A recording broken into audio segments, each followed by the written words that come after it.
Є декілька ознак, за якими можна відрізнити або вирізнити запозичене слово. Але це стосується переважно слів, які запозичені не так давно. Отже, запозиченнями є: перше, всі слова, які починаються на А та Е. Наприклад, автомобіль і економіка.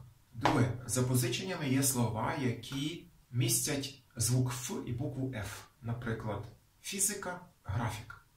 Третє, запозиченнями є слова, в яких є збіг голосних, які є неприроднім для української мови. Наприклад, аукціон, океан, поет. Четверте, запозиченнями є слова, де є важкі для вимови скупчення приголосних. Наприклад, комплект, тембр, кадастр. І нарешті п'яте, запозиченнями є слова, які не відмінюються. Тобто вони не змінюються за відмінками. Наприклад, шосе, кенгуру, таксі.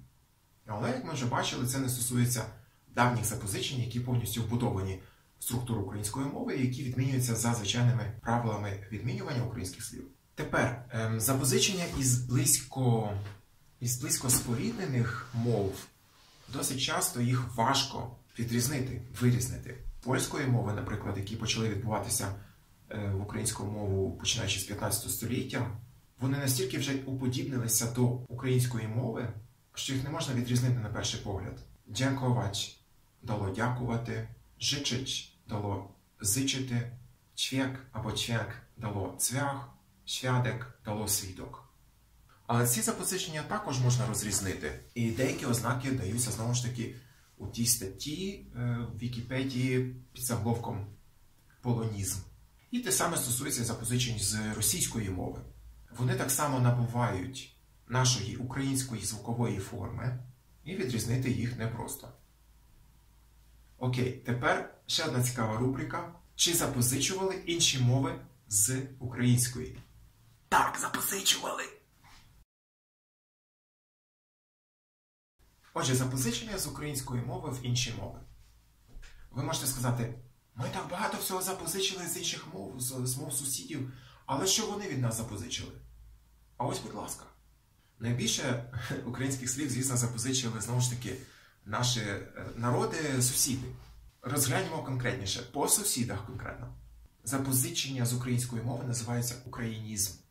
Отже, українізмами в російській мові є такі слова: бондар, варенік, корж, кажух або кожух, в залежності від значення, хлопець, дітвора, хутор, міщанин.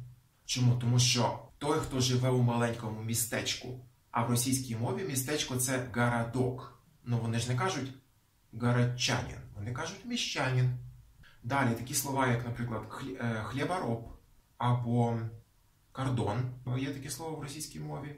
Навіть слово мобілка, тому що в Росії на мобільний телефон кажуть сотовий. І тому мобілка – це є, хоча це, звісно, інтернаціональне слово, мобільний телефон, але у скороченому вигляді мобілка – це запозичення саме з української мови. Як не дивно.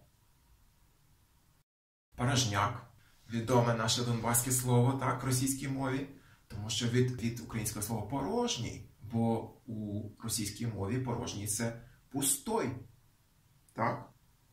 І пустая порода – це є порожняк, порожня порода. Далі такі слова, наприклад, як запал, настрой, мурашки, які бігають по тілу, дуля – це не вам.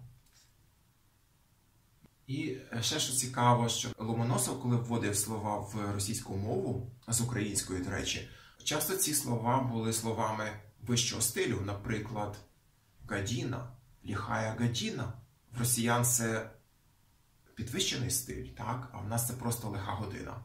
Або, наприклад, таке слово, як «великий», це насправді запозичення з українського «великий», теж високого стилю, тому що звичайне слово – це «большой». Або навіть слово «держава», як синонім до слова «государство». Держава – це теж запозичення українського слова «держава». Нарешті цікавий українізм російський – це «повстанець». Так?